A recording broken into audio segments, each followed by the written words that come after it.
nós leremos do versículo 1 até o versículo 14. Eu lerei e os irmãos podem acompanhar comigo aí. Amém, meus irmãos? Efésios 1, de 1 a 14.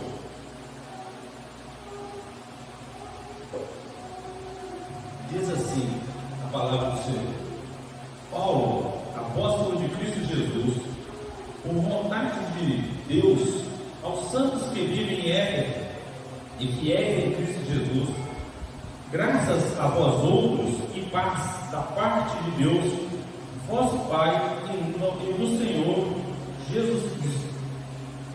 Bendito o Deus e Pai de nosso Senhor Jesus Cristo, que nos tem abençoado com toda sorte de bênçãos espiritual nas regiões celestiais em Cristo, assim como nos escolheu nele antes da fundação do mundo, para sermos santos e irrepreensíveis perante ele, e em amor nos predestinou para ele, para a adoção de filhos, por meio de Jesus Cristo, segundo o beneplácito de sua vontade, para louvor da glória de sua graça, que nele nos concedeu gratuitamente no amado, no qual temos a redenção pelo seu sangue, a remissão dos pecados, segundo a riqueza da sua graça, que Deus derramou abundantemente sobre nós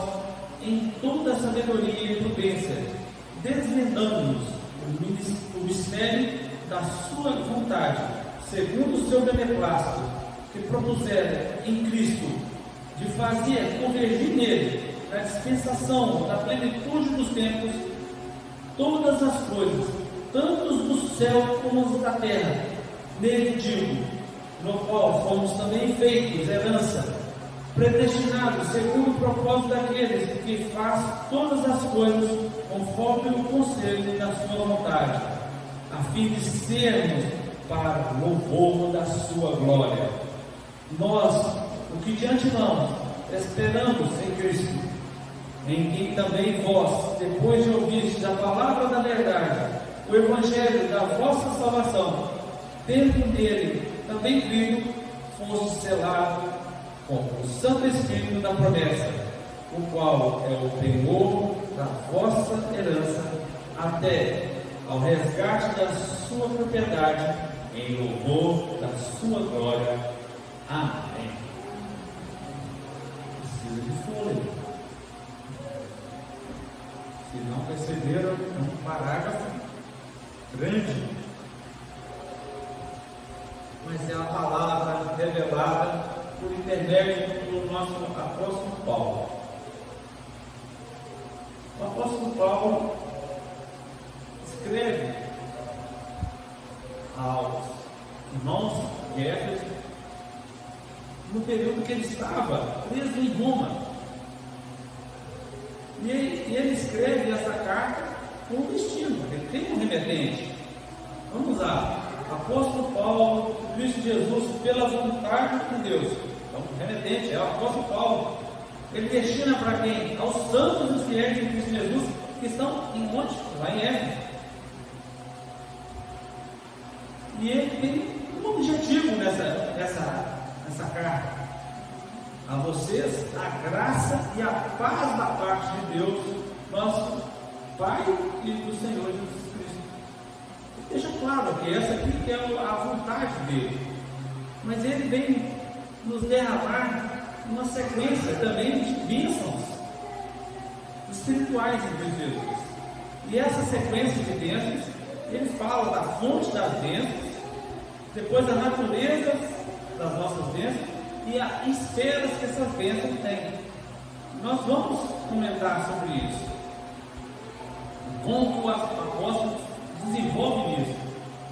E esses versículos 3 a 14, eu me deparei com uma particularidade muito grande, vendo uma pregação do nosso conhecido reverendo Hernandes Dias Lopes. Ele faz a citação que este parágrafo aqui da Bíblia é o maior parágrafo da Bíblia. Eu não sabia. E achei muito interessante. Porque, como eu disse aos irmãos, e acabei de ler, precisou fôlego. E olha que eu falei do fôlego. Mas ela é uma descrição que ela é uma progressão. E uma progressão maravilhosa. E ela constitui então o maior parágrafo da Bíblia e como uma forma de uma cascata. Ela vai crescendo, como se fosse uma cachoeira que derrama água, e aí ela vai descendo pelo córrego, e aí vai tendo mais água juntando, e ela só vai crescendo de uma forma maravilhosa. E esse fluxo de louvor vai crescendo no peito do apóstolo Paulo. Talvez eu não tenha conseguido expressar para os irmãos, mas toda vez que eu lia, eu olhava com esse sentimento para esse texto, e cada vez eu me maravilhava mais de como o apóstolo Paulo foi descrevendo isso que eu intitulei aqui como sendo a escandalosa graça de Deus. E como que a gente pode, inclusive, visualizar um pouco disso desse texto? Nós vamos ver aqui, meus irmãos, que no versículo 3 até o 6, ele diz assim, eu vou ler uma outra versão, só para que os irmãos possam similarizar com os textos que está em vocês aí. Bendito seja o Deus e o Pai do nosso Senhor Jesus Cristo, que nos abençoou com todas as bênçãos espirituais nas regiões celestiais de Cristo, porque Deus nos escolheu nele antes da criação do mundo, para sermos santos e irrepreensíveis em sua presença. Em amor nos predestinou para sermos dotados como os filhos por meio de Jesus Cristo, conforme o bom propósito da sua vontade, para o louvor da sua gloriosa graça, a qual nos deu gratuitamente no amado. Nessa primeira parte, ele mostra a obra que Deus já realizou na eternidade. Nas estrofes seguintes, de 7 a 12, ele vai identificar a obra de Jesus Cristo, a obra que Jesus Cristo realizou em quem? Em nós, durante a história. Vamos ver como está escrito aqui, Nele temos a redenção por meio do seu sangue, o perdão dos pecados, de acordo com as riquezas da graça de Deus, o qual ele derramou sobre nós com toda a sabedoria e entendimento, e nos revelou o mistério da sua vontade, de acordo com o seu bom propósito que estabeleceu em Cristo, isto é, de fazer convergir em Cristo todas as coisas celestiais e terrenas, na dispensação da plenitude dos tempos.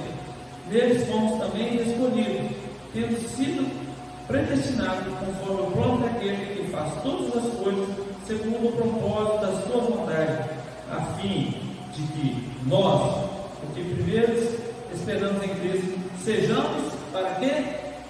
De novo, para o louvor da sua glória.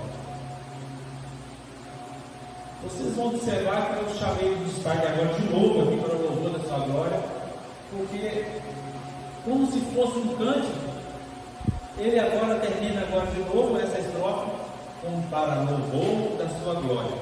O primeiro, que foi a citação que ele fala da obra de Deus já na eternidade, ele termina e sendo para o louvor da sua glória. Agora a obra de Cristo em nossas vidas, para quê? Para o louvor da sua glória. Quem estava aqui no culto ontem à noite? A maioria? Não, aqui. Vocês lembram da palavra do pastor José Carlos? Que ele destacou muito? Que era o quê? Para o louvor da sua glória. Daí ontem eu recebi minha confirmação.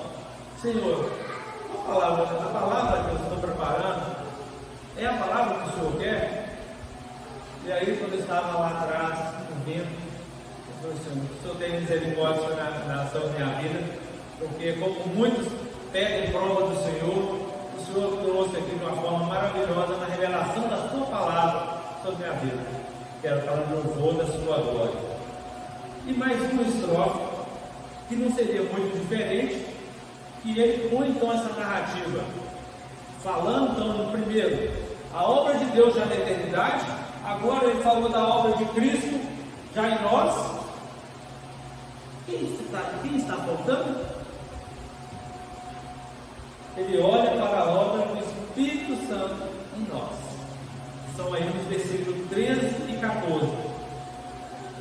Quando vocês ouviram e creram na palavra da verdade, o Evangelho que os salvou, vocês foram selados em Cristo, com quem? Com o Espírito Santo da promessa, que é a garantia da vossa herança, até a redenção daqueles que pertencem a Deus, para o louvor da sua glória. Maravilha de estrutura de texto. Eu não sou professor de português, mas a gente vê um texto tão bem formado e com a estrutura de tamanha espiritualidade e de quanto conteúdo. É maravilhoso a gente ver essa formatação.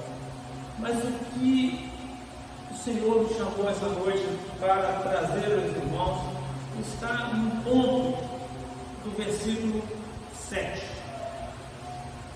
no qual temos a redenção pelo seu sangue, a remissão dos pecados, segundo a riqueza da sua graça. Um ponto importantíssimo. Dizem que se você pudesse falar a Bíblia em apenas um versículo, qual versículo seria? Porque Deus nos amou primeiro, né? Então, desculpa, João 3,16. João 3,16. Deus nos amou de tal maneira, Deus seu Filho unigênito, todo que ele crê, não pereça, mas tenha a vida eterna.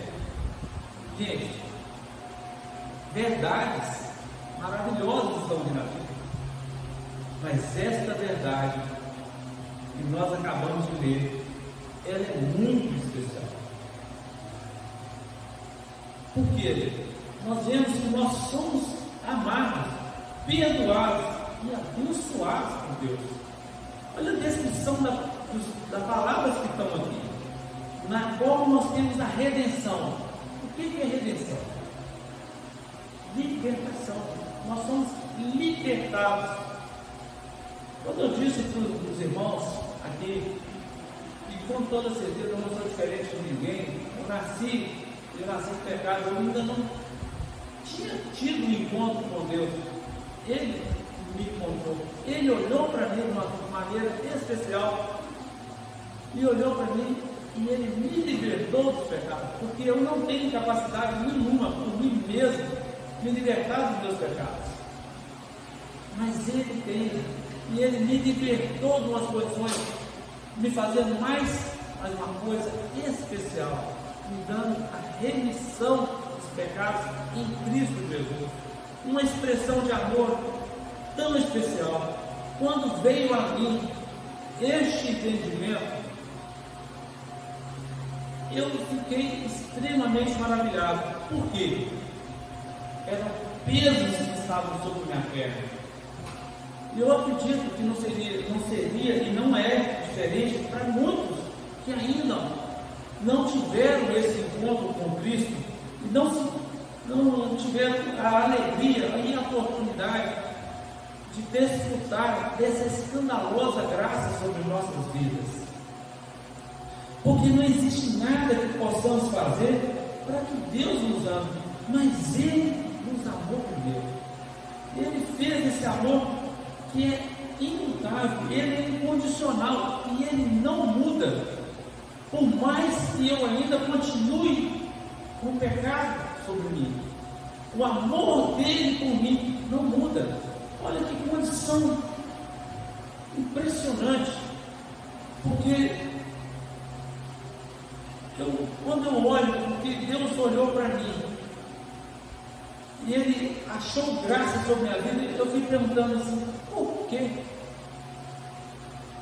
que ele achou graça em mim?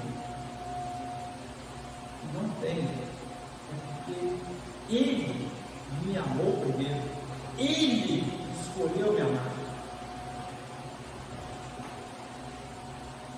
E passado um tempo, é muito interessante essa parte, porque é extremamente confortante alguém saber que alguém te ama. Olha que coisa agradável. Olha, eu sei que alguém me ama. Não importa o porquê. Verdade. Você sente uma posição de conforto. Mas depois de um determinado tempo você se pergunta: por quê? Para quê? E nós recebemos essa resposta 3 vezes. 3 vezes nós recebemos essa resposta. E que é o único motivo. E que está na nossa pergunta número 1 do breve catecismo. Qual o fim principal do homem?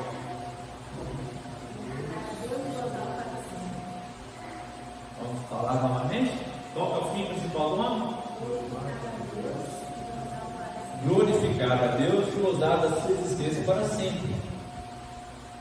E aqui nós temos 3 vezes que nós vimos que era para o louvor e a glória de Deus. Se a sua vida não glorifica a Deus, qual é o motivo, então, da sua existência? Você mesmo. E este é um problema muito sério que nós vivemos na sociedade que estamos atualmente. A nossa sociedade tem declarado o tempo inteiro que você é muito especial, você tem muito valor, você precisa de olhar para você, sendo que o nosso Deus nos criou para o louvor e a glória dele, único e exclusivamente. Meus irmãos, quando nós não temos esta visão, nós sofremos muito nesse mundo. Sofremos terrivelmente, porque nós ficamos muito focados em muitas coisas. Muitos querem fazer várias coisas com um significado que podem trazer algo para si. Tudo que temos e somos foi Deus que nos deu. Quando nós entregamos dízimo daqui, nós entregamos porque nós temos a convicção, a certeza que foi Deus que nos entregou tudo, e somente por um aspecto de fidelidade nós trazemos apenas 10% como símbolo disso. Olha só, quando a gente então entende isso não é peso. E eu digo isso com muita profundidade, porque foi uma das provas que eu tive no meu processo de conversão. No meu processo de conversão, eu frequentei a igreja por muitos anos. Eu tinha título de simpatizante do Evangelho, porque eu frequentava até bastante, mas eu frequentava a igreja lá e o outro pé era caminho. Eu gostava de jogar no futebol no domingo de manhã, eu gostava de tomar minha cerveja com meus amigos, que fazia parte de um ritual. Eu sempre gostei de jogar futebol, sempre gostei de praticar esporte, e daqueles ambientes então que estavam envolvidos. E Deus foi me mostrando em cada um dos itens, e cada dia eu era cutucado e provado numa delas, até por último, que foi o dízimo. E Deus me mostrou que Ele me sustentava, que Ele me dava tudo, que Ele era o poder de tudo. E eu me curvei diante dele e fui no batismo, e graças a Deus Ele tem me guardado para que eu possa ser instrumento de louvor e glória no seu nome. E que Deus tenha misericórdia na nossa vida, porque o pecado está em nós, e a gente precisa se manter muito firme com relação a tudo nessa vida, porque senão nós podemos cair em qualquer momento. nosso ambiente profissional. Eu sou engenheiro civil, eu trabalho na área de construção, então a gente tem muito na área de segurança, que a gente fala que ela é um item perecível. Não adianta eu ter feito segurança toda até ontem. Se eu não continuar fazendo hoje, o acidente pode vir. E o pecado é de igual proporção. Não adianta eu ter levado uma vida inteira servindo ao Senhor, se amanhã eu deixar que o pecado tome conta sobre a minha vida. Se eu entender que eu tenho poder sobre qualquer circunstância, eu perdi toda a referência com relação ao nosso Deus, porque nós somos 100% dependentes de Deus, porque Ele nos amou primeiro. Nós podemos ser 100% dependentes e precisamos ser 100% dependentes. Se nós não entendermos isso, nós não vamos entender a escandalosa graça que nos libertou e nos remiu do pecado. Meus irmãos, agora a ordem inversa. Agora nós somos, por isso fazemos. Essa é a escandalosa graça. Ninguém faz as coisas que estão ligadas a nosso mundo aqui dentro da estrutura da igreja, ou da estrutura lá fora, porque você tem algo. É porque você já recebeu de Deus algo extremamente tão especial. É por isso que nós fazemos, porque é extremamente constrangedor eu agora não perdoar o irmão que me ofende quando eu fui perdoado por Deus. E tem que doer no nosso coração, nós temos que chorar sim. Tem que ser vergonhoso para nós quando nós estamos ali no trânsito, que alguém faz algo imprudente na nossa frente e nós queremos inclusive revidar, mas na hora que o guarda vier te notificar que você estacionou o carro no lugar errado, ou você estava com velocidade excessiva num lugar que não permitia, e virar para ele assim, dá para você desconsiderar, não? Nós queremos perdão, mas muitas vezes não queremos entregar. Isso tem que doer em nossos corações. E é sobre essa escandalosa graça, de uma forma tão forte, que o apóstolo Paulo derramou um parágrafo tão forte, de uma expressão tão grande, que eu acredito que isso estava dentro do peito dele, que ele queria explodir em conteúdo. Mas, meus irmãos, nessa noite, eu pergunto para cada um aqui presente: pense nesse grande amor de Deus por você.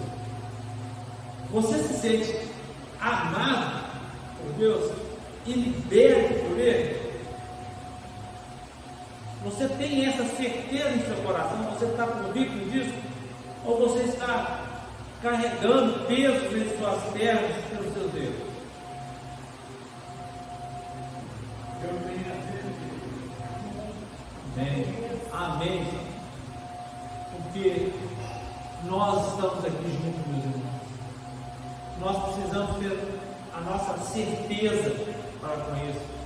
Porque daquela porta para fora, nós precisamos espelhar como também Moisés pôde resplandecer quando desceu do monte, e o povo olhava para ele que ele brilhava, porque a graça de Deus resplandecia sobre ele. Nós precisamos de resplandecer também, mas nós não somos isentos de erro. Então nós precisamos de nos humilhar na presença do Senhor, estarmos buscando dentro deste conceito que é da palavra já revelada para cada um de nós, a nossa incapacidade por nós mesmos de superarmos a nossa dificuldade e crer que Ele tem poder sobre nossas vidas, e nós caminharmos juntos em prol de sermos os verdadeiros cristianos ou os seguidores de Cristo. como também foram chamados os que eram os seguidores de Cristo, como os cristianos. Meus irmãos, nós precisamos fazer diferença onde nós vivemos. Dentro do nosso lar, dentro de onde nós congregamos, na sociedade que nós vivemos. Não porque nós somos capazes de algo, porque Deus nos amou primeiro, e nos capacitou, nos libertou e nos remiu dos nossos pecados.